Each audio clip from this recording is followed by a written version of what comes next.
రోహిత్ శర్మకు సంబంధించిన మరో వార్త వైరల్ గా మారింది. ముంబై ఫ్రాంచైజ్ పై అసంతృప్తితో ఉన్న రోహిత్ కోసం సన్ రైజర్స్ హైదరాబాద్ తీవ్రంగా ప్రయత్నిస్తోందని సమాచారం.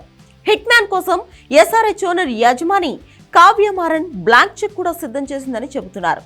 అంతేగాక కెప్టెన్సీ పగ్గాలు కూడా అందిస్తామని ఆఫర్ ఇచ్చినట్లు వెల్లడిస్తున్నారు. గతంలో తెలుగు టీం డెక్కన్ చార్జర్స్ తరపున రోహిత్ శర్మ ప్రాతినిధ్యం వహించాడు. టైటిల్ గెలిచిన జట్టులో రోహిత్ ప్లేయర్ గా కూడా ఉన్నాడు. తెలుగు టీంపై ఉన్న ఈ సెంటిమెంట్ తో రోహిత్ సన్ రైజర్స్ హైదరాబాద్ కు వెళ్లే అవకాశాలు ఉన్నాయని ప్రచారం జోరుగా సాగుతోంది.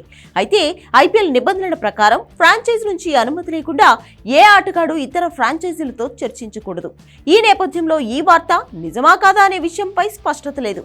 కాగా 2008 నుంచి 2010 వరకు డెక్కన్ చార్జర్స్ తరపున రోహిత్ 45 మ్యాచ్లు ఆడాడు.